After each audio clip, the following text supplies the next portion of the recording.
আজকে সকালটা শুরু করেছি একদম ডিম ভাজা দিয়ে। আর এভাবে মরিচ পেঁয়াজ দিয়ে ডিম ভাজা খেতে আমার হাজবেন্ড ভীষণ পছন্দ করে। প্রতিদিন আমাদের সবারই কম বেশি ডিম লাগে সকালের নাস্তা। সত্যি বলতে ডিম ছাড়া যেন সকালের নাস্তাটা একদমই অপরিপূর্ণ। আসসালামু আলাইকুম সবাইকে, কেমন আছেন, কি অবস্থা? আশা করছি অনেক ভালো আছেন। আলহামদুলিল্লাহ আমিও আছি ভালো। বাজছে সকাল প্রায় 7টার মতো, আর এই 7টা থেকে আজকের ভিডিওটা শুরু করে দিয়েছি। সকালের নাস্তায় আমাদের বাঙালিদের রুটি পরোটা হচ্ছে সব থেকে কমন নাস্তা। তবে ম্যাক্সিমামে কিন্তু রুটির চেয়ে পরোটা খেতে ভীষণ পছন্দ করে। তবে পরোটা বানাতে ঝামেলা কিন্তু কম পোহাতে হয় না। এখানে রুটি বেলতে হয় মাত্র একবার, সেখানে পরোটা বেলতে হয় দুবার। আজকে একটা টিপস আপনাদেরকে শিখিয়ে দিচ্ছি, একসাথে দুটো পরোটার ডো কিভাবে রেডি করবেন। পরোটা বানানোর প্রসেস তো আমরা সবাই জানি, সেগুলো আর নাই বলি। দেখতেই পাচ্ছেন কত বড় একটা রুটি বানিয়ে ফেলেছি। হোক, রুটিটা বানিয়ে দেন ওটার মধ্যে একটু তেল ছিটিয়ে তারপর ময়দা ছিটিয়ে দিয়েছি, যেভাবে আমরা পরোটা মেক করি আর কি। ওর লম্বালম্বি ভাঁজটা করে দুই দিক থেকে দুই সাইডে কিন্তু দুটো ভাঁজ দিয়েছি।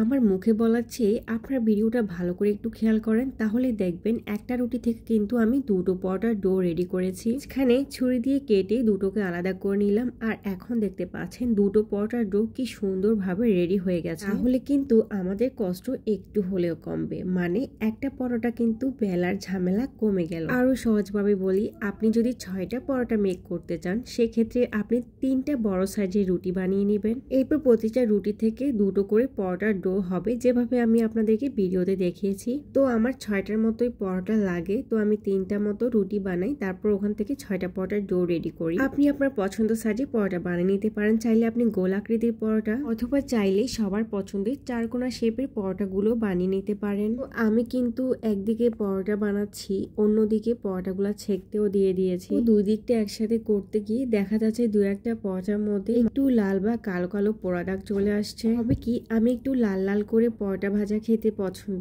করি। আর সব সময় কিন্তু চা দিয়ে পরোটা খাই। পরোটার সাথে আমি অন্য কোনো ঝোল বা মাংস টাংস খেতে পছন্দ করি না। নাস্তা রাস্তায় খেয়ে ছেলেকে নিয়ে বসে আছি। মেয়ে তো স্কুলে গেছে, আর আমার বাবাটা খেলতে খেলতে একটু দেয়ালের সাথে বাড়ি খেলো এবং একটু ব্যথা পেলো। আর এই বর্ষার সিজনে আমার বাসায় লইট্টা মাছের যেন একটা বাজার থাকে। আমি আর আমার জামাই আমরা কিন্তু লইট্টা মাছ খেতে ভীষণ পছন্দ করি। তবে ইন্টারেস্টিং বিষয় হচ্ছে, আমার শ্বশুর বাড়িতে এই লইট্টা মাছ কেউই খায় না। এর মধ্যে আমার হাজবেন্ড কিভাবে লইট্টা মাছ এতটা পছন্দ করে আমি সেটা ভেবে কুল পাই না। আম্মু সবসময় এভাবে হাতে মেখে লইট্টা মাছ রান্না করে, তো আমিও এভাবে আম্মুর মতো করে হাতে মেখে লইট্টা মাছ রান্না করি। এইদিকে খাসির মাংস রান্না করেছিলাম, আর খাসির মাংসটাও কিন্তু হাতে মেখে চুলায় বসিয়েছি। মাংস রান্না করতে গিয়ে একটু ভয় লাগছিল, ভাবলাম কোনো গন্ধ টন্ধ হবে কিনা, কিন্তু না, কোনো ধরনের গন্ধই লাগেনি, বরং মজাই লাগছে। মাংস রান্না করলে সাথে একটু ডাল না হলে কিন্তু ভালো লাগে না, তাই ঝটপট করে কিছু ডালও রান্না করে নিলাম। তো আমার ভিডিওগুলো ছিল শনিবারের, মানে ছুটির দিনে। তো শনিবার শুক্রবারে আমি একটু চেষ্টা করি বেশি পরিমাণ রান্না করে নিতে, কারণ হাজবেন্ড বাসায় থাকে। আর অন্যদিন দেখা যায় যে আমার ছেলের জন্য অত বেশি রান্না করতে পারি না, তাই মুরগির মাংসগুলোকে একটু মেরিনেট করে ভেজে রেখে দিয়েছি পরের দিনের জন্য।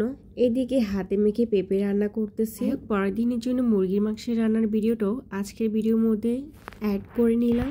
এইদিকে দেখুন বিকালবেলা আমি কি বানালাম, মানে বললাম না লইট্টা মাছের বাজার থাকে আমার বাসার মধ্যে। যে লইট্টা মাছের লেজগুলাকে আমি আলাদা করে রেখেছিলাম শুধুমাত্র মুচমুচে এই লইট্টা ফ্রাইটা খাওয়ার জন্য। আমায় আর আমার মেয়ে তো এই লইট্টা ফ্রাই খাওয়ার জন্য একদমই পাগল। আমি নিজেও ভীষণ পছন্দ করি আমার হাতে এই মুচমুচে ফ্রাই গুলা। মেয়েকে সারপ্রাইজ গিফট করার জন্য মেয়ের বাবা অফিস থেকে আসার পথে একটা পিৎজা নিয়ে আসলো। মেয়ে তো ভীষণ খুশি পিৎজা পেয়ে। আর পিৎজা আনবক্সিং করতে না ভীষণ ভালো লাগে। রিজনেবল প্রাইসের মধ্যে এই পিৎজাটা খেতে আমার জাস্ট অসাম লাগছিল। একটু সস দিয়েছিল এটার সাথে। কয়েকদিন আগে ডোমিনোস পিৎজা খেতে গিয়েছিলাম, আর ওখানে গিয়ে তো নিজের গালে নিজেই জুতার বাড়ি মারলাম। এত বাজে লাগছে ওদের পিৎজা গুলা, কি আর বলবো। ভিডিওটি আমার এই পর্যন্ত ছিল। ভালো থাকবেন, সুস্থ থাকবেন, আল্লাহ হাফেজ।